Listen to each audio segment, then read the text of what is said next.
I am so excited and honored to be joined by Marcia Coleman. She is the owner of the Home Collective Luxury Advisory with eXp Realty. Just an amazing woman that I have loved getting to know and watch grow her business and her entrepreneurship. So let's get into this conversation about luxury, what that means, what that is, how you help your clients, how it affects our lives. I just would love to have this conversation with you again, have just been amazed by all that you've been able to accomplish.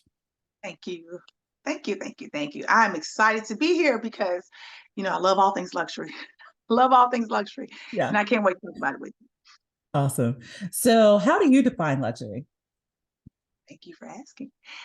For me, luxury is about how things make you feel. Mm-hmm. And, in the past, we talk about money, we talk about things like that and what how we're raised socially to think what luxury is. And I remember distinctly when I was selling a house for some Mm-hmm. clients, and the house was in the $400,000 range. Uh-huh. And they said to me, well, Marcia, we never thought that we'd be in this house. And for us, this was a luxury house. Right. And although I knew this, it just really hit home that day that luxury is how you define it Mm-hmm. and really how it makes you feel. Right. Because when it comes to money, everybody will be at different places for money in their lives. Some people may not ever become a millionaire, but they live a luxurious lifestyle. So Yeah. I don't think there's a certain amount attached to it. I think it's about how it makes you feel, how, of course, money is attached to it at times, but it's just about how things make you feel to me, the things that you want to acquire, um, the experience. Yes. That's it. The experience behind the things that you acquire, the things that you experience, the things that you get to do in Right. your lifetime, the dreams you accomplish, Mm-hmm. those type of things. That's what luxury means to me. I love that. I love it because similar in fashion, I feel like luxury is the sense that everything is in its right place. So Yes. it's peace, it's an experience, it's a feeling, and it does not Yes, have to include a price tag, right? Um, that's right. you can splurge on yourself at any price point. If it's a splurge in, everything's relative, right? If it's a splurge for It's you, that's it. It's relative. yeah. And so I truly believe that all of us should have that experience and feel honored, feel respected, feel cared for. Um, adorned, admired, it again in these relative spaces. And most importantly, we do that for ourselves. So Yes. once our basic needs are taken care of and family is good and healthy, then what? Then what is there that we can do to help elevate our own lives? Exactly. So Oh, thank you for having this conversation with me. I knew we were on the same page with it. yes, like the words you said, the things that elevate your own life. Yes. That is it. That is it. When you were talking, I was thinking about something as simple as when you get your nails done. And this time, I'm going to get the manicure or the pedicure that includes the paraffin. I'm going to get the Right. extra things that make me feel even more Mhm. luxurious, make me feel better, that makes me feel more relaxed and more at peace. I like the way you said peace. So yes, that's Yeah. perfect. We're aligned when it comes to that. Amen. Amen.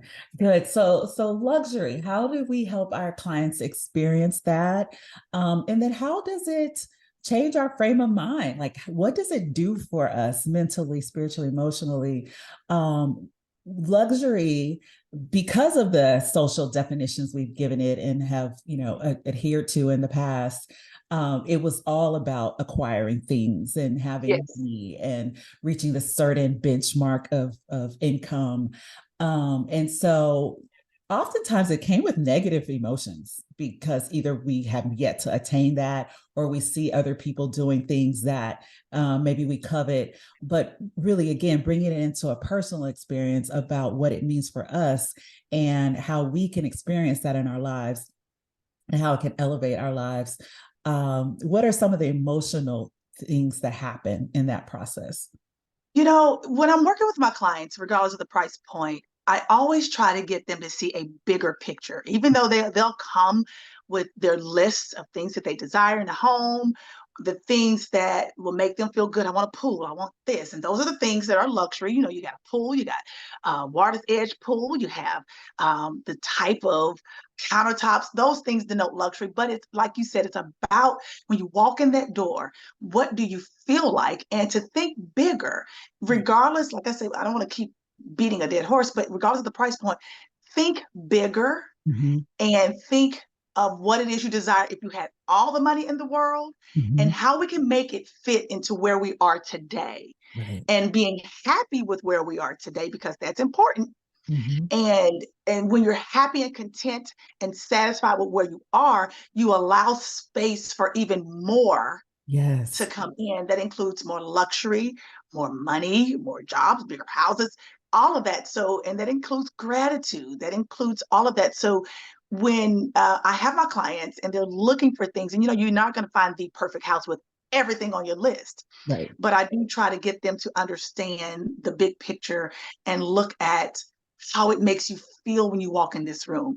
How does this countertop make you feel when you walk in the kitchen? Does it make you want to cook? Mhm. How does this closet make you feel? Or can you envision what you can do with that closet once you get it? If it's not in that luxurious price point, you can make it luxurious once you're in. So I try to get them to see the bigger picture and to see what it's going to feel like Yeah. when it's exactly what they desire. Right. You make me think too when you say bigger picture, like the community or the city, the environment of, the atmosphere surrounding them, even outside of the home. Is that something you help them narrow down? Yes, ma'am, because I will have a client that is set on a location Mhm. and they're set on a type of house. But Okay. I know that they're not going to get that house in that location for their price point, Got right? It Right. could be $1 million, it could be $2 million, it could be $300,000. However, so I try to get them to understand location matters and your community matters. One of the things, and this is a little off, one of the things I have my clients do when we're looking at a house and you put in a contract on a house, we can get a contract on a Tuesday, but on Friday, I want you to drive by on the weekends. I want you to come by on Saturday. I want you to come at night. What Oh, does it feel like? How do the neighbors, are the houses lit up? I mean, then what does the community offer? mhm. The community that you're living in and the community as a whole. Okay. Does it offer live, work, play? Do you have things that do you have to drive into the city to have a good restaurant, to have some entertainment? Or does your community that you're moving into offer those things? Mhm. And then the neighborhood, the subdivision that you're moving into, does it offer? Does it offer things as a community? Those all make you feel a way about your home that you're living in, because you're not going to just be inside the house 24/7. You're going to be outside. Your Right. neighbors, are Right. they?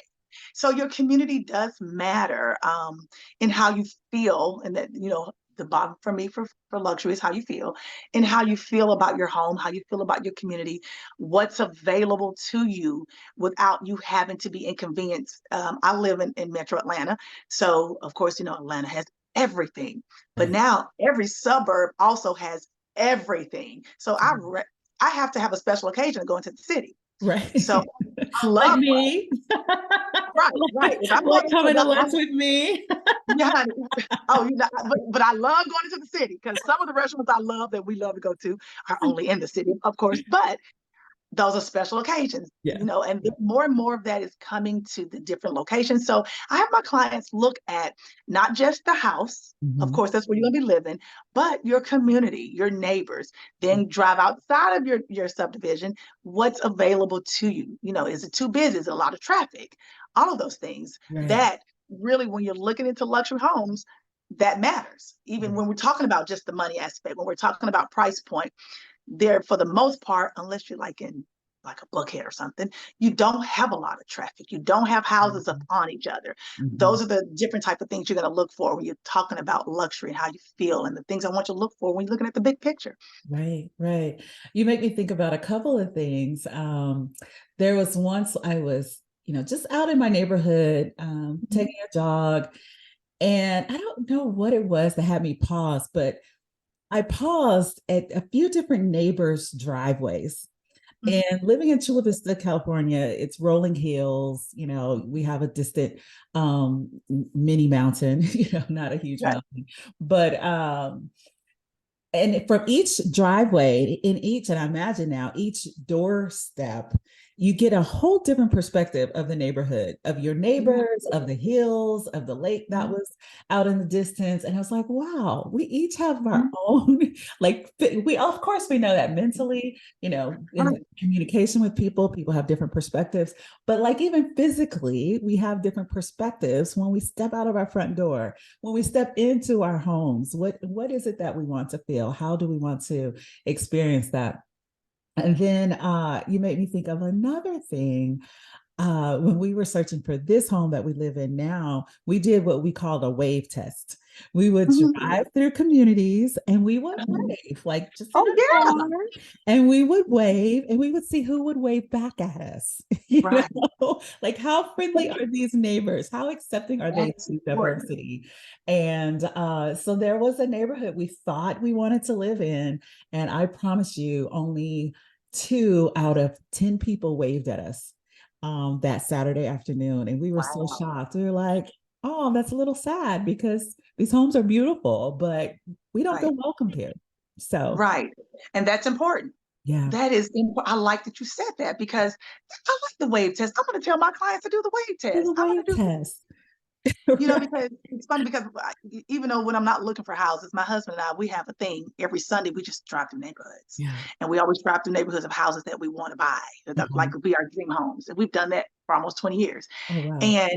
And we'll drive through neighborhoods and people will just be waving, and some they don't and some they do. So that's a good test because you want friendly neighbors, you Right. want to love the community. When you drive in, when you drive into your community, you want to feel the way you want to feel. I want personally to feel that way driving in, Mhm. driving into the community, not just my driveway, not just walking in my house, but driving into the actual community Mhm. matters. And Yeah. so also the waving matters.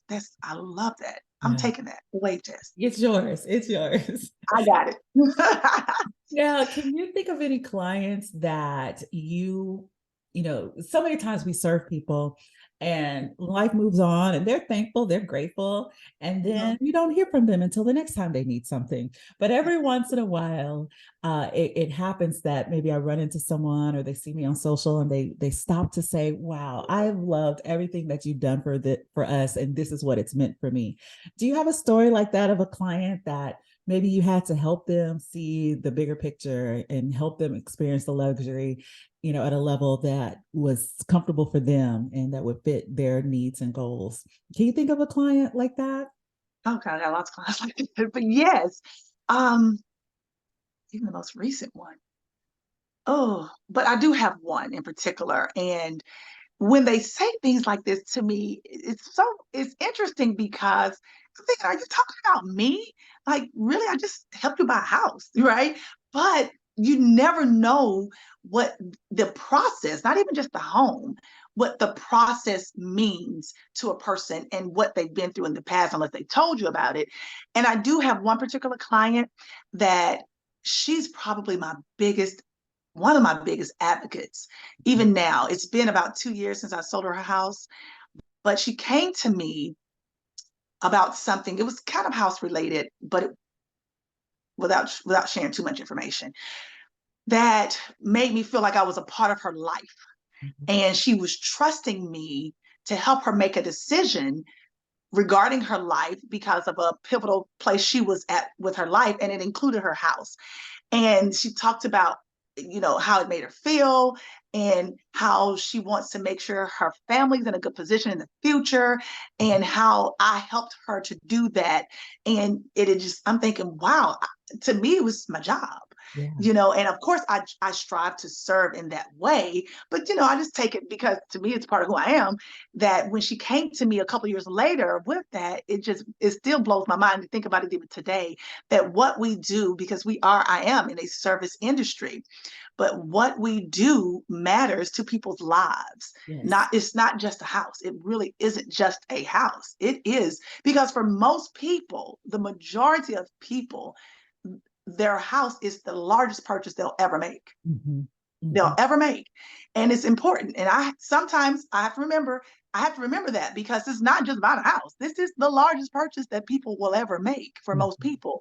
And it is a big deal. Yes. And how they feel and how you treat them and the service after the fact matters. And to be honest, I've got to do better. I do communicate with my clients after the fact, but I think I could do a better job because I like to become, because with some of the clients we spend a lot of time together Hmm. and we become like family. We become friends. Some of my clients are now my friends, like they're my friends. Right. So that I did not know prior to me serving them. So it is very, very important. And those things make me feel like what I do is purposeful and worthwhile. So um, I enjoy that. Absolutely, absolutely. I have worked with a few realtors in our lifetime, our marriage together, 30 years.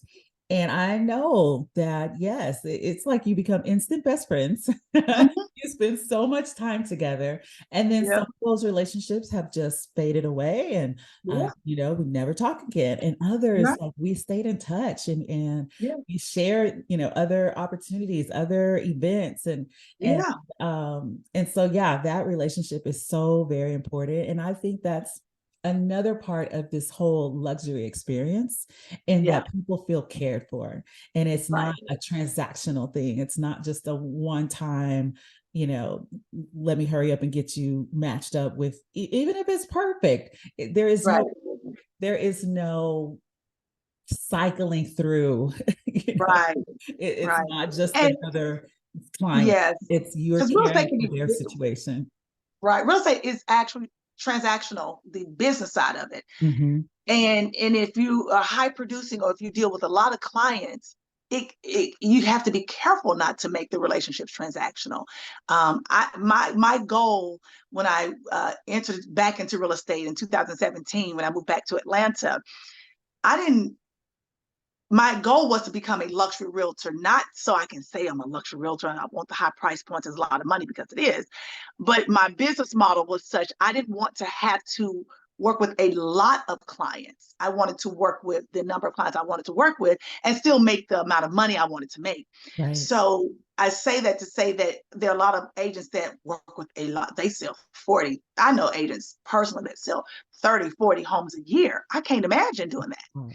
And because for me, it will probably become more transactional than relational. Right. And real estate is the people side is a relational business. It is a relational business, and so you have to be very careful in any business, any service industry, to be honest, to not make it transactional. So yes, I understand, because they want to feel, if I'm labeling myself as a luxury realtor, then they have an expectation from me, and I Mhm. want to be sure that I'm giving that experience. Absolutely. Agreed. And you're right. It is every service-based business or industry, there is a certain level of that you cross this threshold Yeah, where, I like to think of the Ritz-Carlton training yeah, that we did earlier in the year, where they're ladies and gentlemen serving ladies and gentlemen. yes, I It's love this cost. we're all respected and people above everything, caring for one another, and making that experience the best that it can be. And Yes, that includes care and concern and yes, consideration. This is something that has come to my attention, just the wording of it. I've always had this feeling tied behind, are you considering my feelings? Are you considering how this affects me? And when we have people that we love and that we care about and that we serve, our consideration is very important. So this all ties into, again, like you were saying, how luxury feels. And I'm saying how the experience of luxury, and it's on so many levels, just physically, emotionally, like the things that right, surround us, how we right, feel in with each other when we're in each other's presence. And yes. I am so grateful for you, Marcia. Is there anything else that we want to talk about? What about, gosh, you talk about serving on a high level and having fewer clients, but a more, to me, impactful relationship that carries on beyond just the one transaction. What Yeah. are your goals for the next 5 years? What do you have coming up? Oh, well, real estate. What I think I told you earlier, I consider myself a real estate entrepreneur because at my core, I'm an entrepreneur. I'm Mhm. actually a multi. industry entrepreneur. I'm also a healthcare. I'm in the healthcare industry as well. Okay. And so my goal for real estate is because I've been at it long enough where I have the systems in place, I have the processes in place where it kind of runs. Mm-hmm. It runs. I know what I'm doing with real estate. I don't have to think about it. It just kind of is who I am. Mm-hmm. So I do have a major product because I am now, well, I've been multi-state licensed before, but I'm again multi-state licensed. I recently got my Tennessee license. I'm Okay. originally from Tennessee, Okay. and I used to have an Alabama license, about to reactivate my Alabama license, but I have a really big luxury project. I'm going to talk to you about that. Okay. Talk to you about that. Oh, I need to talk to you about that. But I do have a project coming up in Tennessee, Okay. Memphis, for luxury condos. We're working with a developer, and I am going to be representing that, and I'm very, very excited about that. Nice. I'm very excited about that. Um, we need to talk about that. Yes. And so we have that. I have that coming on. My team here in Atlanta, I'm focusing on my Alabama team now because I have Alabama agents because I'm with EXP. So we're nationwide. So I can serve any state. I can serve globally. And so I'm really working on my Alabama team and mentoring other agents. As far as real estate is concerned, I am still, I serve all price points, but I'm going to, in this particular market, we really serve all price points. But I am going to, my luxury marketing will increase. And I want to get more into the development side of things Got it. as it relates to real estate myself. Personally, I'm so working with the developer in Tennessee and learning from developers here in Georgia. I'm really want to get into the developing side because after you sold houses for so long, you really begin to look at, okay, what else can I do in real estate? And as a lady in her seasoned years, you know, we always joke there is no retirement if you're selling houses. Like, well, how do you retire from real estate? Because if you don't Right. sell houses, you don't make money. So over the past 5 years, my focus has been developing my real estate business to make money without me having to turn over a house. Right. So that's what I'm doing more of. I love it. I love it. So more intentional about how you will spend the rest of your life in the direction of your career as it pertains to your time freedom and serving in a Yes. larger, like I said Yes, earlier, ma'am. impactful way. Yes. So I love Definitely. You said time freedom. That's a trigger, a happy trigger word for me. it. And Right. that's what it's about for my time freedom, money and time freedom. Right. Right. Retire. Well, retirement. I don't even know if I'll ever stop working, but retirement age, I guess you could say I am focused more on that. Right, right. No, I agree. I think actually my husband said it just yesterday. He's like, you already know you're never going to retire. Like interior designers, they work until they can't see, right? Right. As long as something to make pretty, we can do work. Right, Right. exactly. So, but yes, I think about, developing and property ownership and Yeah. influencing other lives beyond, my clients on a larger scale when it comes to development and commercial projects. And Yeah. Oh, so, definitely. Yeah. yeah, that's good. That's And, really, and I'm going to get back into my personal development entrepreneur pursuits. yeah, Helping people realize, because that's one of the things I still do with my real estate clients. I used to call myself the manifest her. I teach them how to dream big and believe for whatever. So anytime we go into a contract, we're winning this, those type of things. right. So I really want to get back into that more. I It's a want to be more mindset. visible with that. Mhm. So that is something that I'm currently, hashing out, writing it out, writing the plan for that as well. Yeah, yeah. It's a challenge to be so talented, right? To decide where you're going to spend your time, where you're going to Yeah, focus, and how to bring all these different pieces of ourselves together into one that's it. space. That's it. And I love that you have helped your clients with manifesting and living out their dreams in that home purchasing process. Yeah. But yes, more of us need to hear that aren't your one-on-one clients of how you do that and how you create the life that you love. So thank you so, so much Yes. for being with me today. I have Thank you for having me. I love it. awesome, awesome. You just again an amazing woman. Always cheering for you, and I know we will collaborate in many ways in the future. So Most definitely. we will get that appointment on the calendar for for the Tennessee project. I can't wait to hear Yes, more. ma'am. So I want to close out with a question. I don't know what that question is yet, though. I have been on podcasts. Let me make a note. Because I'm going to edit this out. I've been on podcasts where they have one question that they ask everyone as they leave. And I like that idea. I just haven't I given. do too. And that's happened every time I've been on a podcast, matter of fact. Right, right. So I might close out with I have a couple. What's your favorite drink and why? Doesn't have to be alcoholic. I like that question. I've gotten that I before. like that question too. um, but let's see. Let's do this. What is something you do for yourself to Ooh, experience luxury? So yeah, let me word it's that. going to be the craziest answer ever, but I'm ready. Okay. Let's get it on tape. Okay. Um, one last question before we leave, Marcia. Okay. Tell me Ready. something you do for yourself so that you can experience luxury. Something big, something small. What is it in your life that you do? Is this is going to sound so crazy, and you're going to be like, that is not luxury.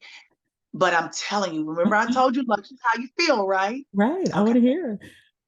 I work puzzles. I know it's not, Oh, but it is an obsession of mine. And I figured out recently why. okay. When I work, I'm a heavy meditator. Okay. When I work a puzzle, Mm-hmm. it is a form of meditation for me. Mm-hmm. And it's almost like therapy because when you're working a puzzle, and they can't be under 1,000 pieces, they have to at least, and I work at least two a week. Oh, wow. No, no, if you saw, so my next house that you help me with, you're gonna have to have me a puzzle room where I can put them in drawers and I can have them on walls. And anyway, Right, right. but And I frame work at them. least right, and I don't get. I've got to be more disciplined because I'll stay up all night, literally. It's about 3 times I've stayed up 24 hours, but and I'll work a puzzle because it makes me focus, and the nothing else matters, and my mind is free. Wow. And I will finish a puzzle and I have clarity on issues because I haven't been thinking about it. Because about manifestation, if you focus on the problem expands. So I don't think about whatever issues I'm going through. I'm focused on that puzzle. I'm focused on finding the end pieces. I'm focused on finding that color that matches with this. And it's a form of, I say, therapy, meditation for me. And I feel so at peace, Wow. and I feel relaxed, and I feel like I am tending to me when I do puzzles. It's the oddest. I didn't know that going back into puzzles this year was going to do that for me, but it really feels like I'm connecting with myself. And it just, for me, I feel luxurious. I feel like, oh, because I feel stronger as a person, because it's my me time. It's like for me, getting my nails or getting a massage Wow. and puzzles. And I do puzzles. I do puzzles every single day before I go to bed. I don't watch TV before I go to bed. I work a puzzle. And I have to make myself stop, but I'll work a puzzle. And I only do it at night. I only do it at night for before bed. But it's just that's something that I do that makes me feel luxurious. I know it sounds crazy, but that's what it is. No, it does not. I love that. I love that. And it sounds like a connection back to maybe childhood, or did you do this puzzle with your mom or grandparents or Yes, my grandmother, my father's mother, I think is responsible for my love for puzzles. We used to work them with her as a child. okay, okay. And this my whole love of using my brain to connect and figure things out. We did Yeah. puzzles. We did had to do word puzzles, crossword puzzles, any kind of puzzle activity. My grandmother did that, and Okay. she gave that love to my father. He still works crossword puzzles to this day, and it just, I guess it comes from that. I guess, I love and that. that reminds me of a fun time. Like my grandmother, she was my fun grandmother. Uh-huh. Uh-huh. Yeah, so yeah, I guess I never thought about it that way, but that's where it came from. I love that. And that you get to be connected to yourself and your thoughts without having to focus on the problem, which is such a good juicy nugget. When you focus on something, it grows. And so just ruminating over a problem over and over is not helping to solve it. in the sense of we're worrying, we're making it bigger than what it is. You just let it sit to the back, You and then you focus come on up with the expands, answer. whatever it is, it Yeah, expands. yeah, So yeah, I don't want to focus on negativity. I like to feel good because feeling is the secret. I like to feel good. So whatever makes me feel good, feeling good relate results in more good things to you, yeah. more luxurious things to you. So I Awesome. look at it. Awesome. Again, thank you, thank you, thank you. I am just such a big fan, and we will talk again very, very soon.